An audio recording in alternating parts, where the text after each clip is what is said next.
British Army in Afghanistan, Fourth Afghan War.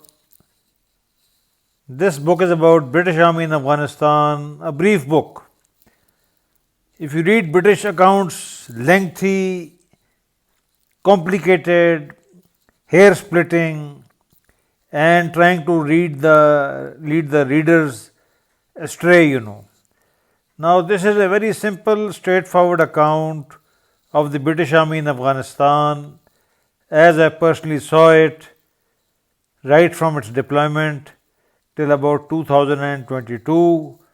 This particular account ends in 2017. As you can see, this is available on the Amazon books. This is a personal narrative and not a thesis or a research paper sold at zero profit and in pure public interest. This is a very personal, first-hand account of the British Army operations as I saw them as a consultant working in Afghanistan from 29 June 2004 till to date. If you attempt to read the vast available data and literature on British-Afghan war, you will end up clueless, mentally disoriented, and spiritually exhausted and drained.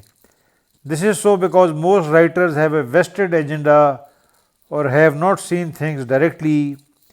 This narrative is based on the following experiences: a close and direct association with Afghanistan as descendant of a family that migrated from Afghanistan in early 19th century but maintained contact with Afghanistan.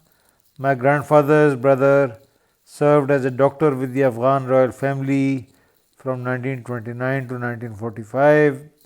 My uncle served as first secretary in the Pakistan embassy in Kabul from 69 to 71. As a Pakistan army officer, I saw Afghan war closely from 1981 to 1994, and finally as a consultant permanently stationed in Afghanistan from 29 June 1994 till to date. I saw the ongoing Afghan war closely. Helmand was my area of operations as I was general manager of an Afghan American NGO building clinics in Khanashin, Gramser, Nade Ali, Musa Qila, etc. for the US firm Louis Berger. As you can see,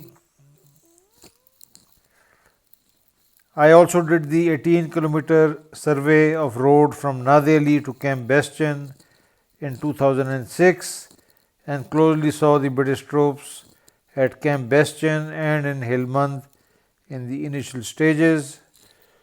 Now, the sequence of this book is that it covers the British-Afghan war on daily basis, counting all the fatal casualties and the gist of operations, and a pathetic picture emerges. First, we see a British character called Butler or somebody who does nothing but wins a distinguished service order, which itself is shocking. The story is pathetic if you read it. Not the British soldiers, the common soldiers were as good fighters as anybody, as good as the Afghans, and they had no vices. But the British leadership, particularly at the political level and at the embassy level in Afghanistan and at the officer level in the characters controlling the British operations from Kabul, it was pathetic.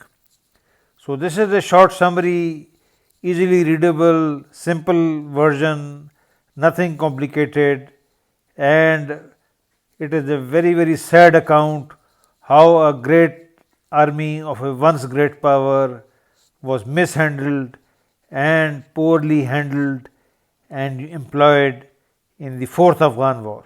It's a sad story.